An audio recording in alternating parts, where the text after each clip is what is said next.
चुनाव से महज 1.5 साल की दूरी पर खड़ी हुई है मध्य प्रदेश की सियासत। लाजमी है कि इसे लेकर एक अलग ही सियासी माहौल भी अपनी मौजूदगी दर्ज कराता नजर आए और ऐसा बखूबी हो भी रहा है।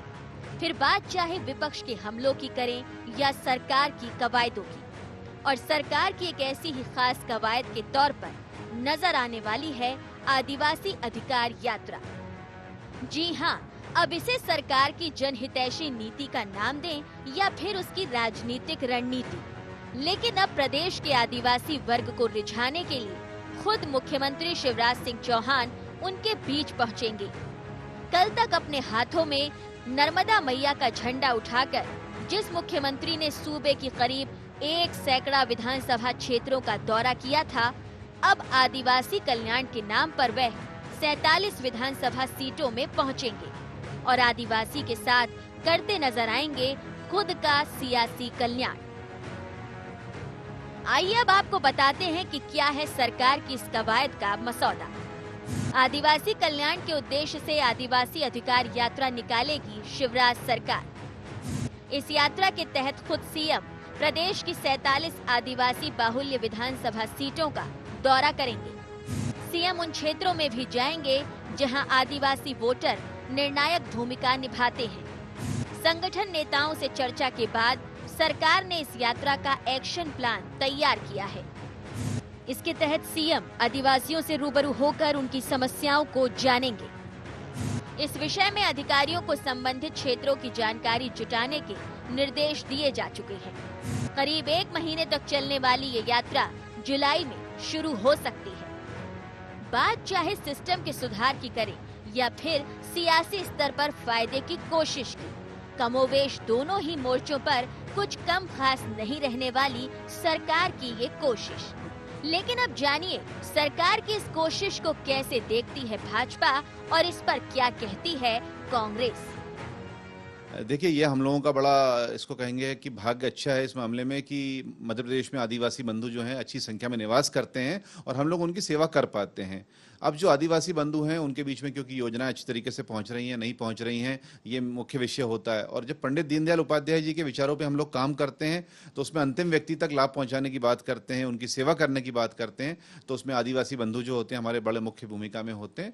तो इस यात्रा के माध्यम से मुख्यमंत्री जी की कोशिश रहेगी कि हम वनवासी बंधुओं के बीच में जाएं, उनकी सेवा करें, उनको जो उनकी स्थिति है उसको भी देखें। ये मुख्यमंत्री से हमारा प्रश्न है कि आपने आदिवासियों के लिए क्या काम क्या किया है। महत्वपूर्ण विषय ये होता है कि आप जिस यात्रा को निकाल रहे हैं, अगर आपका यात्रा का संदेश देना, सनसनी फैलाना उद्देश्य है, तब तो अलग बात है। उन्हें फ्री में पट्टे दिए जाना थे, जो वनोपज है उनका अधिकार उसमें स्थापित करना था। तमाम ऐसी बातें थी जिनको आज तक प्रदेश सरकार नहीं कर पाई और आदिवासी समाज, पूरा का पूरा आदिवासी समाज परेशान है। अक्सर चुनावी मोड में रहने वाली शिवराज सरकार की यदि इस कवायद पर गौर करें तो मिशन 2018 के लिहाज से ये कुछ कम खास नहीं है, जिसके जरिए वह पिछड़े वर्ग के उत्थान के लिए काम करती दिखाई दे रही है।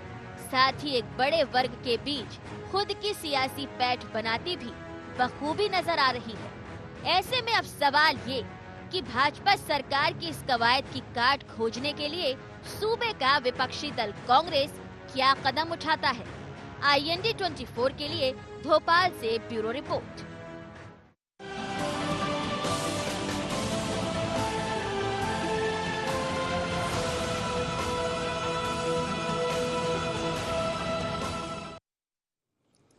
नमस्कार, IND एजेंडा अब आदिवासी में आपका स्वागत है। मैं हूं आपके साथ नवीन पुरोहित। चर्चा को विस्तार दें उसके पहले IND एजेंडा के मुख्य बिंदुओं की तरफ एक निगाह डाल दें।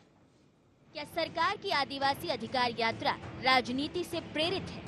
यदि हाँ, तो कितना उचित है सरकार का ये कदम?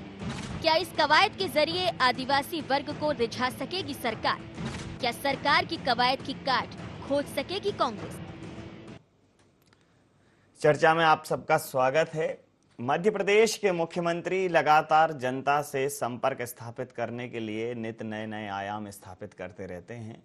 अभी नर्मदा सेवा यात्रा के माध्यम से एक धार्मिक उन्होंने आयोजन किया और उस आयोजन में, इस सेवा यात्रा में करीब 5 महीने ये सेवा यात्रा चली और इसमें उन्होंने 100 से ज़्यादा विधानसभा क्षेत्रों में लोगों से मां नर्मदा के विषय में बात की, उनको जागरूक किया और कहीं ना कहीं एक जीवंत संपर्क स्थापित करने की कोशिश की। उसके पहले भी देखा जाए तो न किसी स्वरूप में भारतीय जनता पार्टी और खासकर प्रदेश के मुखिया लगातार सक्रिय रहते हैं कि वो जनता से संवाद स्थापित कर सके, चाहे जन कल्याणकारी योजनाओं की बात हो या किसी की जयंती की बात हो या किसी अन्य अवसर की बात हो। और जब अवसर नहीं होते हैं तो अवसर खोजते हैं।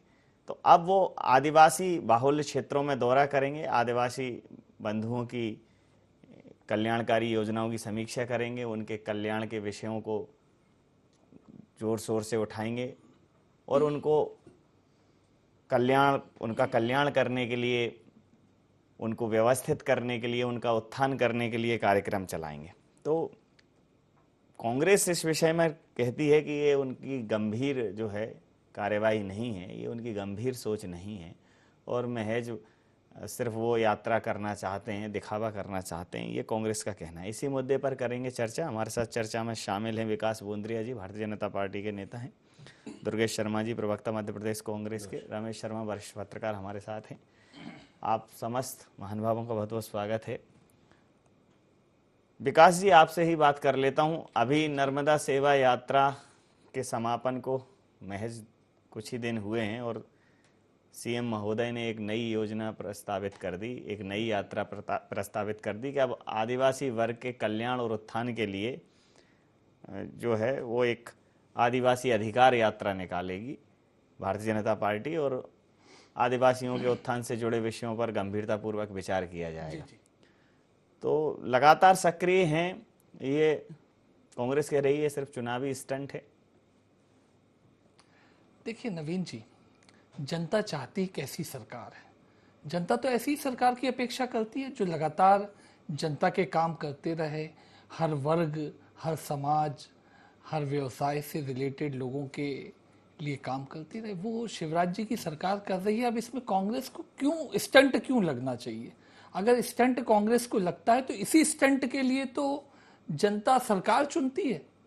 उसे कोई लेजी सरकार तो नहीं चाहिए कि जो घर बैठी रहे, केवल चुनाव पे आए और वोट लेके चली जाए। ऐसा तो जनता नहीं चाहती ना। तो मुझे लगता है शिवराज जी एकदम जन आकांक्षाओं पे खरे उतर रहे हैं। अब आपने बात की अधिकारों की, आदिवासियों की। देखिए, आदिवासियों के लिए सरकार ने बहुत काम किए हैं और बहुत कुछ करना भी चाहती है। ये कब संभव होगा? जो काम किए हैं वो भी उन्हें बताया जा सके ताकि वो उसका लाभ उठा सकें, और आदिवासी वर्ग के हमारे भाई बहन क्या चाहते हैं और ये भी पता लगे। अब देखिए, उमरिया में सीएम साहब थे 1.5-2 महीना पहले, वहां इतनी सी बात पता लगी कि महुए का भाव, अब देखिए शराबबंदी की कोशिश सरकार अपने तरीके से कर रही है। नर्मदा के किनारे शराब की दुकानें बंद की गई। कांग्रेसियों ने क्या वहां पे अफवाह उड़ाई कि भाई अब तुम्हारा महुआ तो खरीदा नहीं जाएगा, अब तो हम 5 रुपए किलो महुआ लेंगे। ऐसे कांग्रेस से जुड़े हुए व्यापारी वर्ग ने आदिवासी जनों से वनोपज जो चुनते थे उनसे व्यवहार किया। सीएम साहब को जब उमरिया के दौरे में ये बात पता लगी तो उन्होंने महुए का मिनिमम सपोर्ट प्राइस 30 रुपए किलो निर्धारित कर दिया। वहीं पे जो लोग वनोपज इकट्ठी करते हैं उन्हें जानकारी लगी भाई गर्मी में प्यासे घूमते हैं तो उन्हें पानी की कुप्पी देना, महिलाओं को पैरों में चप्पल मिल जाए, छतरी मिल जाए। अब ये सब कैसे होता है? जब उन लोगों से जुड़ते हैं, संवाद करते हैं, तब तकलीफ पता लगती है और उसका हल निकाल देते हैं। अब कांग्रेस ने तो कभी कल्पना भी नहीं की होगी कि पानी की कुप्पी भी एक संवेदनशील मामला हो सकता है, जनता की जरूरत हो सकती है जो सरकार की पूर्ति करनी चाहिए। बात कर लेता हूं। आपने तो कल्पना ही नहीं की, जब आपने कल्पना नहीं की तो साकार क्या करेंगे? जी नवीन जी, जो भावनाएं या सोच विकास जी की हैं कि कांग्रेस ने कल्पना ही नहीं करी, ये इनकी तुच्छ और छोटी सोच है। कांग्रेस ने तुच्छ सोच है विकास जी आप? ये कोशिश करी, कैसे है कांग्रेस ने ये कोशिश करी जी कि जो आदिवासी जहां रह रहे हैं उनका वहीं पे व्यवस्थित विस्थापन हो जाए और वे वहीं पे रह के जीवन विस्थापन नहीं होता फिर वो जब वो वहीं है। वहीं पे नहीं, जो विस्थापन कैसे विस्थापन होता का है? वहाँ तो मतलब उनको स्थापन वहीं होगा। स्थापित हो जाए। स्थान परिवर्तित हाँ, होता है, इसलिए तब होता है। इसलिए आज से 15 साल पहले दिग्विजय सिंह जी के शासनकाल में आदिवासियों को भूमि के पट्टे देके उनको वहीं पे स्थायी स्थापित रूप किए। से स्थापित करने का प्रयास किया। जी जी। दुर्भाग्य था हमारा कि हमारी सरकार उसके बाद में नहीं आई और मध्य प्रदेश में भारतीय जनता पार्टी की सरकार आई। लगातार मुख्यमंत्री शुरुआत में उमा भारती जी, देन उसके बाद में बाबूलाल गौर जी। उस दौरान आदिवासियों को जो पट्टे दिए गए, जो ज़मीनें उनके लिए चिन्हित करी गई, वह उनके कब्जे में नहीं दी। माननीय शिवराज सिंह चौहान जी ने मुख्यमंत्री बनने के बाद में भूमि जो हीन पट्टेधारी थे उनको पट्टे देने के जो पट्टे दिए गए थे उनके लिए एक खाका जरूर खींचा कि किसी तरह इनको जमीनें दे दी जाएं जी। और एक प्रोग्राम बनाया जिस तरीके के आज हम हमेशा देख रहे हैं। विकास जी बड़ी तारीफ कर रहे हैं कि शिवराज सिंह जी आऊंगा नहीं, मैं काम बताता हूँ करते इसके ऊपर रहते हैं। कैसे आऊंगा आपके क्या पास। भ्रमजाल बुना गया। आऊंगा और क्या आपके हुआ? पास। पर वहाँ स्थिति ये रही कि इनको जिन लोगों का खाका खींचा गया है, जो जमीनें जानी थी, किसी को कोई जमीन नहीं मिली। मैं दूर की बात छोड़ दूं, शिवराज सिंह चौहान जी का गृह जिला, शिवराज सिंह चौहान जी का विधानसभा क्षेत्र, मैं उसमें ही आ जाऊं तो इछावर में ही जो उनके गृह जिले से उनके विधानसभा क्षेत्र उनके गृह जिले में है, इछावर में लगभग 14 ऐसे लोग हैं जिनको पट्टे तो दिए हुए हैं पर उनको जमीन नहीं मिली। आस्था जो उनका विधानसभा क्षेत्र में आता है, सॉरी उनके गृह जिले में आता है, वहाँ 111 ऐसे लोग हैं जिनको पट्टे नहीं मिले। नसरुल्लागंज ऐसा है जहाँ पर 47 लोग हैं जिनको जमीन नहीं मिली। माननीय मुख्यमंत्री जी के क्षेत्र में एक है अशोक कुमार जी, उनको आदिवासी होने के कारण, दलित होने के कारण वहाँ पर जमीन का पट्टा तो दे दिया और जमीन भी दे दी, पर वहाँ जमीन पे पहुँचने का रास्ता नहीं दिया। वहाँ के दबंगों ने उस जमीन के चारों ओर ऐसा कब्जा कर रखा है कि वो व्यक्ति किसी तरह यदि खेत पे पहुँच के कुछ बो आता है रात में चुपचाप डीप जाके, स्टडी है तो आपकी। दूसरे दिन जो है उसका पूरा उसको उजाड़ देते हैं, वहाँ पर उस व्यक्ति को वहाँ जाने नहीं देते। आपकी इस गहराई पूर्ण जानकारी के लिए मैं आपको साधुवाद देता हूँ। ये तो बहुत अच्छी आपने जानकारी जुटाई है। धन्यवाद आदरणीय जी, अब जरा थोड़ा इस पर प्रतिक्रिया ले लें। लगातार बने रहेंगे, मतलब आपको जानकारी बहुत गहरी है, इसमें कोई दो राय नहीं। जी बिल्कुल। रमेश जी, जिस प्रकार से अगर इस पूरे उसको देखा जाए, मतलब जब से मुख्यमंत्री बने हैं शिवराज सिंह चौहान जी, क्या होता है कि जब कोई काम पराकाष्ठा की हद से भी जाके मतलब बाहर होता है तो भले ही वो अच्छा हो, लोग कहने लगते हैं कि नहीं ये तो लगातार बने रहते हैं, लेकिन जब से मुख्यमंत्री बने तब से लगातार किसी न किसी आंदोलन को, किसी न किसी, कभी जन विश्वास यात्रा, तो कभी नर्मदा सेवा यात्रा, तो अब ये अभी ये आदिवासी बेल्ट में जाएंगे, आदिवासी अधिकार यात्रा, तो एक सतत संपर्क बनाए हुए हैं जनता के साथ। और ये है उनकी एक यूएसपी भी है, ये उनका अपना एक अनोखा गुण है जो उन्हें जीवंत बनाए रखता है। आदिवासियों को लेकर संघ भी बहुत काम करता है। एकल विद्यालय से लेकर कई ऐसे सब्जेक्ट हैं जिनमें वो लगातार आदिवासियों के उत्थान से जुड़े हैं। तो इसमें सरकार तो ठीक है, संघ भी एक महत्वपूर्ण भूमिका निभाएगा। और आदिवासी वर्ग ऐसा है जो बहुत ज़्यादा अभी अवेयर नहीं है अपने वोट को लेकर, तो 200 प्लस की ये बात कर रहे हैं, तो धर्म वाले भी उन्होंने 100 विधानसभाएं, अब आदिवासी क्षेत्र। तो आपको क्या लगता है कि ठीक है, उनके अधिकारों को स्थापित करने का प्रयास करेंगे, उनको अधिकार संपन्न बनाएंगे, लेकिन कहीं ना कहीं ये अधिकार संपन्न इनको जो है जनता संपन्न भी बनाएगा, इसका एक फायदा तो इनको मिलना तय है। हाँ, निश्चित रूप से आपने बिल्कुल सही बात कही। इस यात्रा को हम दो दृष्टि से ले सकते हैं, एक तो राजनीतिक दृष्टि से ले सकते हैं और एक सामाजिक दृष्टि से ले सकते हैं। राजनीतिक दृष्टि से तो मैं इतना ही कहूँगा कि शिवराज जी के स्वभाव में सतत यात्रा करना है। जब वो कुछ नहीं थे और केवल युवा मोर्चे में थे तब भी वो पद यात्राएं खूब करते थे, और वो कई बार तो ऐसी यात्रा करते थे कि हाट लगा हुआ है गाँव का और नमक की बोरियाँ इकट्ठी की और उस पर खड़े होकर भाषण दे रहे हैं। तो मैंने आपके चैनल पर ये कहा था कि नर्मदा यात्रा खत्म होगी, शिवराज जी कोई दूसरी यात्रा शुरू करेंगे, और जब ये आदिवासी यात्रा खत्म होगी वो कोई नई यात्रा शुरू करेंगे। ये पार्ट तो हो गया है, इसका राजनीतिक लाभ और हानि दोनों राजनीतिक दल देखें। लेकिन अगर सामाजिक दृष्टि से आप वनवासियों को देखें तो देश का 2000 साल बाद 2000 साल का इतिहास, जैसे शकों से, हूणों से और कुषाणों से, अगर सबसे ज्यादा लड़ाई लड़ी है आक्रमणकारियों से तो वो वनवासियों ने लड़ी है। वनवासियों ने कभी भी सरेंडर नहीं किया हुआ। और एक घटना तो ऐसी हुई थी, नागपुर के जो राजा थे, ये 1857 के पहले की घटना है। नागपुर के राजा को अंग्रेजों ने जब घेरा और परिवार के साथ वो भाग गया और वो वनों में छिप गया। और वो वन जो थे वो छिंदवाड़ा के सिवनी के इस वाले वन थे। 18 वर्ष तक अंग्रेज सरकारों ने वहां पर दमन किया और आगें लगाई हैं, गांव के गांव जलाए हैं। नागपुर के रेजिडेंट ने लिखा कि गांव में आग न लगाई जाए, लेकिन वनवासियों ने उस राजा को नहीं सौंपा। तो ये वनवासियों का राष्ट्रवाद था। इस कारण अंग्रेजों ने एक षड्यंत्र किया, उन्होंने वनवासियों को भारतीय समाज से अलग काटा और उनको एक आदिवासी नाम दिया। ये आदिवासी नाम उनको मिला 1840 के बाद, क्योंकि 1826 में ये जो नागपुर की घटना थी, इसके बाद उन्होंने आदिवासी नाम दिया और आदिवासियों को ऐसा घोषित किया कि ये हिंदू नहीं है, ये भारतीय नहीं है, हिंदू अलग से गडरिये की तरीके से चराने आए। वो लंबा इतिहास है, फिर इस पर फिर कभी चर्चा करेंगे। लेकिन इस बात को संघ ने काफी दिनों से, जो आपने कहा, अभियान चलाया। उन्होंने मंडला में एक बड़ा कुंभ लगाया, उन्होंने झाबुआ में एक बड़ा कुंभ लगाया, पिछले दिनों उन्होंने होशंगाबाद जिले में और बैतूल में एक बड़ा कुंभ लगाया। मुझे लग रहा है शिवराज जी की ये यात्रा, जहां एक तरफ उनको राजनीतिक लाभ देगी, दूसरी तरफ संघ का ये एक अभियान था कि वनवासियों को मूल समाज से जोड़ने का, उसमें आत्मविश्वास जगाने का।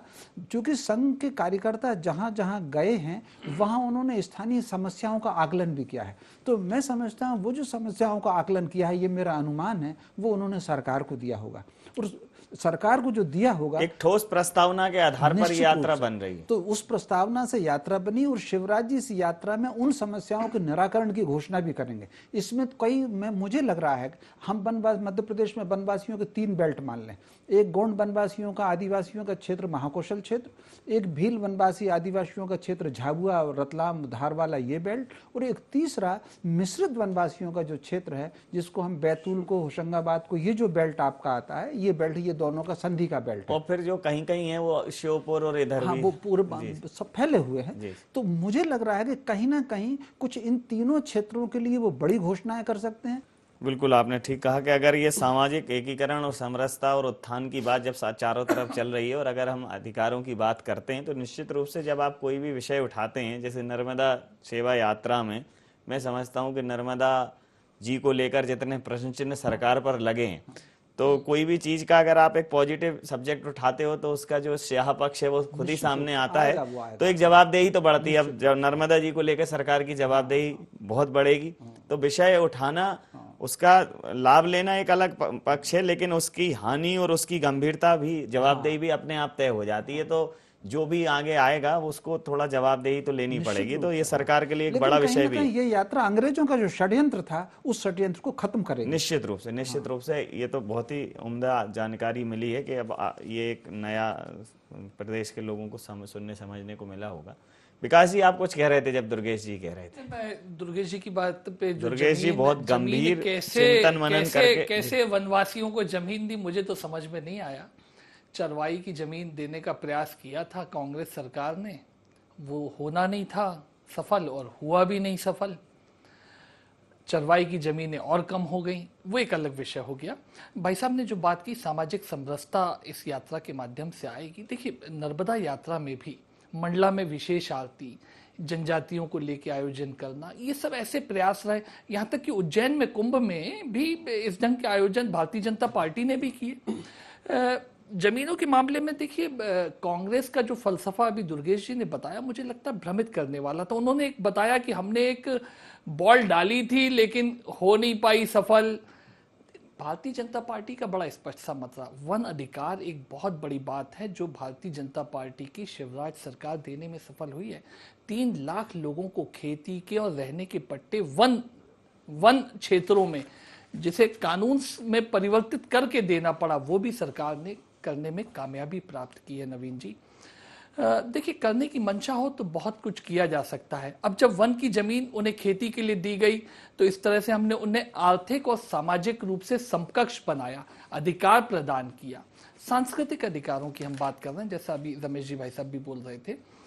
टंटिया भील का महत्व, वनवासी ऐसे हमारे जो भी सांस्कृतिक पुरुष रहे उनका महत्व, बड़ा देव एक धार्मिक आस्था है, उसके लिए सरकार काम कर रही है, उनके धर्म स्थलों को उन्नत करने में सहायता कर रही है। तो इस तरह से हर तरह का अधिकार, वो सांस्कृतिक अधिकार हो, वो आर्थिक अधिकार हो, वो सामाजिक अधिकार हो, वो शिक्षा का उनका अधिकार हो, वो स्वास्थ्य का उनका अधिकार हो, उसके ऊपर सरकार काम कर रही है। और मुझे लगता है इस यात्रा में और ज्यादा अध्ययन होगा, जैसा शर्मा जी ने भी बोला, और उसके उपरांत उसके ऊपर और अच्छा कार्य हो सकेगा। जी जी, आपकी बात पर प्रतिक्रिया ले लेता हूं। दुर्गेश जी, आपने भ्रामक जानकारी दी। और एक और बात, और अगर ये जानकारी तथ्यात्मक है तो विपक्ष के नाते आपको उन 11, 111, 21, 118 जो भी लोग हैं उनके साथ अभी तक मतलब आपको जानकारी मिल गई, लेकिन अब उस जानकारी का करें क्या? पिछले कुछ दिनों से लगातार कुछ छूटे हैं, अपवाद हो गए हैं, किसी को उसका अधिकार नहीं मिल पाया, इसके लिए तो शिवराज जी प्लान आउट कर रहे हैं। प्लान आउट क्या कर रहे हैं आप? जनसुनवाई 25 अभी सरकार की तो देखिए 25 कार्यक्रम है सरकार के, उनमें आप मंगलवार को 200 लोगों का हुजूम करके कलेक्टर के सामने खड़े हुई है। कई मुद्दों पर कलेक्टर सस्पेंड हुए। हो जाएंगे नवीन जी, उसके पहले ही माहौल बनने लगेगा और चीजें सुलझ जाएंगी। जी, लगातार आप इस बात को कह रहे हैं कि हमने भ्रामक जानकारी दी। हम नहीं कह रहे हैं, भारतीय जनता पार्टी कह रही है। अरे भाई, चरवाई की हमने जमीन तो ये आपने कहा कि दी, आपने वन बहुत क्षेत्रों गंभीर की जानकारी। जमीन तो विकास जी, दुर्गेश जी, वन विकास जी, क्षेत्रों की जमीन आपने विकास जी, आपकी बात पूरी सुन लीजिए, आप सुन ले मेरी बात, जवाब तो सुनना लीजिए। चाहे तो सुन ले। एक लाइन का हाँ या ना का एक आंसर लाइन दीजिए। का हाँ या ना का जवाब मैं आपको पूरा दे रहा हूं। जो बात आई कि हम उनके लिए क्या कर रहे हैं, तो हमने पूरे क्षेत्रों में, पूरे प्रदेश के अंदर एक अभियान शुरू किया है, पोल खोल चौपाल। जब हम माननीय शिवराज सिंह चौहान जी के गृह जिले बुधनी में पोल खोल चौपाल लगाने बैठे, तो ये सब लोग वहाँ आए थे, उनके पेपर्स आए, उन सारे पेपर्सों को सरकार की तरफ भेज दिया गया है। सरकार उस पर क्या कार्रवाई करती है तो सरकार करेगी, हम नहीं कर सकते कुछ भी, हम उसमें अपना काम कर चुके हैं। उसके बाद आज हम लोग पोल खोल चौपाल के दूसरे चरण में चल रहे हैं। हमने कल बालाघाट में पोल खोल चौपाल लगाई। दूसरे चरण में कि दूसरा कार्यक्रम? दूसरा हमारा हर उसमें हफ्ते में 15 दिन के अंदर एक भ्रष्ट मंत्री, एक भ्रष्ट भाजपा का कार्यशैली के खिलाफ मंत्री के विधानसभा क्षेत्र के अंदर एक चरण में एक कार्यक्रम है, एक विधानसभा में एक ही दिन में जाएंगे। तो आज दूसरा हम विधानसभा में पहुंचे, मैंने उसको चरण कह दिया। आज हम दूसरी विधानसभा में पहुंचे। आज कल हम लोग बिसेन जी के विधानसभा क्षेत्र में थे और लखनऊ दोन उसके वहां पर हम लोगों ने खोल बिसेन जी आपको भ्रष्ट मंत्री और ये उनकी भ्रष्टाचार के उस पे वो प्रदेश की भ्रष्टाचार के ऊपर वो खुद बखान कर चुके हैं। नहीं, तभी तो मैंने कहा कि आप तो जो आदमी खुद ही सवाल उठा रहा हूँ, आप क्या सवाल उठाएंगे? नहीं नवीन जी, मैं सवाल नहीं उठा रहा, ना मैंने वहां सवाल उठाया, ना मेरी पार्टी के किसी व्यक्ति ने सवाल उठाया। यदि पोल खोल चौपाल में जाके देखेंगे तो आपको पता चल जाएगा कि सवाल वहां की जनता उठा रही है। बाकी अभी विकास जी ने बोला कि 3 लाख लोगों को जमीन देने की बात करी, वन क्षेत्र की जमीन। बिल्कुल ठीक है नवीन जी। विकास जी एक बात सुन ले, 12 अगस्त 2012 को 4,60,947 आवेदन आए थे अनुसूचित जनजाति के लोगों ने। उसमें से 1,49,172 को पट्टे दिए गए थे। अच्छा, दिए तो गए। सुन लें आप, पूरी बात सुन लें। पट्टे दिए, और इसमें जो दावे थे उसमें लगभग 4,000 जो है 4 लाख दावे व्यक्तिगत थे और 10,000 कुछ सामुदायिक लोगों ने मिक्स दावे किए थे। हालांकि ये है कि पट्टे तो दे दिए पर वहां पर भूमि नहीं मिली। मैं नहीं कह रहा हूं, अब आप सुन ले इसको, मैं अपने ये नहीं कह रहा हूं कि मैं इल्जाम लगा रहा हूं। फरवरी 2013 को तत्कालीन राजस्व मंत्री करण सिंह वर्मा जी ने माननीय केपी सिंह जी हमारे जो विधायक हैं विधानसभा में जब उन्होंने सवाल लगाया तो उन्होंने इस बात को विधानसभा में कहा कि विधानसभा की प्रोसीडिंग में है ये, पट्टेदारों को उनकी जमीन पर काबिज नहीं कराया जा सका है। प्रतिक्रिया ले ले तो विकास जी, अब समय सीमा के हम अंतिम चरण में हैं। विकास जी, हम समय सीमा के अंतिम चरण। नवीन जी एक चीज और बोल रहा हूँ, विकास जी का कहना है कि कांग्रेस ने बॉल फेंक दी और इसने ये कर दिया। ये सब ढकोसले और धोखा देने का कार्य जो सोच है जी वो पूरे मैं आपकी नर्मदा यात्रा के दौरान देखा। आपकी बात पर प्रतिक्रिया लेता हूं, आप दोनों लोगों की बात पर प्रतिक्रिया लेता हूं। परसों नर्मदा यात्रा का 2 दिन पहले समापन हुआ और आज ही पेपरों में क्या छप रहा है कि कितना दोहन आज भी चल रहा है। आपकी बात पर प्रतिक्रिया ले लेता हूं। रमेश जी, कांग्रेस को पता बहुत है, कांग्रेस को कागजों में पता है, क्षेत्रों में लापता है, अब वो पोल खोल कर रही है, हो सकता है इसके माध्यम से वो आ जाए, लेकिन जिस हिसाब से मैं आपकी इस बात से बिल्कुल इत्तेफाक नहीं रखता। कांग्रेस को पता भी है, कांग्रेस संघर्ष भी कर रही है और कांग्रेस अपनी बात, अरे मैं कहाँ कह रहा हूँ आप इत्तेफाक रखो, मुझे कहने तो दो। नहीं बिल्कुल है आप, मैं तो मेरा दे रहा हूँ। जी, तो मेरा कहना यह है कि जिस प्रकार की यात्राएं सरकार चला रही है, उसी जोश खरोश, और मैं कहता हूं कि शायद उससे दोगुने उत्साह के साथ कांग्रेस को काम करना पड़ेगा। पहली बात तो सरकार बीजेपी यात्रा नहीं चला रही, शिवराज नहीं सरकार, ये सरकार की यात्रा को राजनीतिकरण कर रही है बीजेपी। जी कर रही है, ये हमारे और आपकी जनता की गाड़ी कमाई का दुरुपयोग वो भी कर रही है, राजनीतिक लाभ मान लिया, लेकिन बात फिर वहीं आ जाती है कि आपको इससे डबल जोश खरोश से करना पड़ेगा। अब इस यात्रा से निकलने के लिए एक बड़ी यात्रा की जरूरत है। आपको क्या लगता है कि कांग्रेस को पता बहुत है, क्या ये जो पता कांग्रेस को है, उस पते के साथ वो जनता के साथ एक सामंजस्य स्थापित कर पाएगी? हाँ, नहीं, कहीं ना कहीं इसमें कांग्रेस सामंजस्य कम स्थापित कर पाएगी। उसका कारण है कि जो पट्टे भी दिए गए हैं वो 4-4.5 लाख दिए गए। शिकायतें जो आई हैं वो करीब 7-8 हजार शिकायतें हैं पूरे मध्य प्रदेश की, और उसके कुछ स्थानीय कारण हैं, तो उसकी जांच हो रही है और वो देखा जाएगा। जी, समय सीमा के अंतिम चरण में, अरे भाई समय सीमा की, विकास जी आप बाद में करना। जी कुल मिलाकर, अरे समय सीमा के अंतिम चरण में बोलने दीजिए। अरे ठीक, वहां बोलो आप। तो कुल मिलाकर के ये इस यात्रा से कहीं ना कहीं ये जो स्थानीय समस्या आ रही हैं, इनका निपटारा जरूर होगा।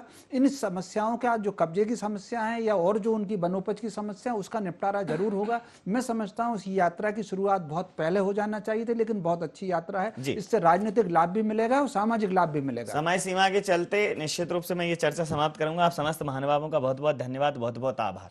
तो मध्य प्रदेश सरकार लगातार कुछ ना कुछ कदम ताल करते हुए नजर आ रही है, और जैसे ही उन्हें यह पता चला कि मध्य प्रदेश में कांग्रेस सक्रिय होकर पोल खोल अभियान चला रही है और उस पोल में कहीं ना कहीं आदिवासी समुदाय से जुड़ी हुई समस्याएं हैं, तो सरकार ने एक आदिवासी अधिकार यात्रा निकाली कि पोल खोलने के पहले ही वो उस पोल के ढोल को इतना मजबूत कर दें कि उससे जब उसमें जो थाप लगे उसमें जीत का नाद सुनाई दे, जीत का स्वर सुनाई दे। और ये आदिवासी अधिकार यात्रा कमोबेश, जैसा हमारे साथ वरिष्ठ पत्रकार आदरणीय श्री रमेश शर्मा जी ने कहा कि ये यात्रा यही जानने और सुनने की कवायद है कि जो आदिवासियों के अधिकारों के लिए काम किए गए, उन कामों की क्या वस्तुतः स्थिति है, ताकि उनको उन्नत किया जा सके, उनका समाधान किया जा सके। तो अभी ये आदिवासी अधिकार यात्रा भारतीय जनता पार्टी के लिए कितनी मुफीद साबित होगी और कांग्रेस इस पर क्या अपना रुख दिखाती हुई नजर आती है, देखना दिलचस्प रहेगा। IND एजेंडा में इतना ही। आप बने रहिए IND 24 के साथ और देखते रहिए IND 24। नमस्कार।